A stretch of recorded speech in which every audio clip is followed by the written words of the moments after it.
Hello and welcome to HistoryPod. On the 5th of January 1968, the Prague Spring began when Alexander Dubček became the new first secretary of the Communist Party of Czechoslovakia. The Prague Spring lasted for just over 7 months before the Soviet Union, along with other members of the Warsaw Pact, invaded Czechoslovakia in order to bring the reforms to a halt. Dubček was a committed communist and had been first secretary of the regional Communist Party of Slovakia since 1963.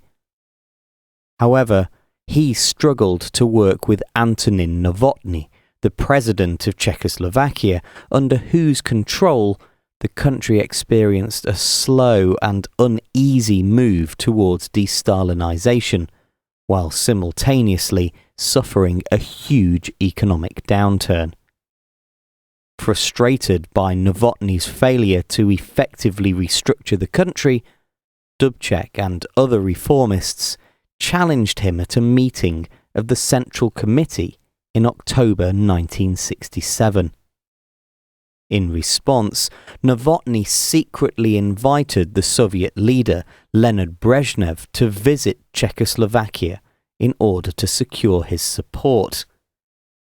However, this plan backfired when Brezhnev learned just how unpopular Novotný was, and instead lent his support to remove him from power.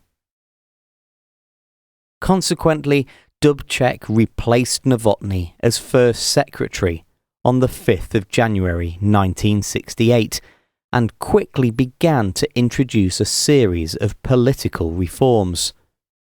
Known as Socialism with a human face, this political program was intended to maintain communist control of the government, whilst allowing mild democratization and political liberalization. However, as the reforms took hold, the government was faced with public demands to go even further. At the same time, the USSR and other Warsaw Pact countries began pressurizing Dubček to bring the Prague Spring back under control. On the 20th of August, they took matters into their own hands and they invaded Czechoslovakia.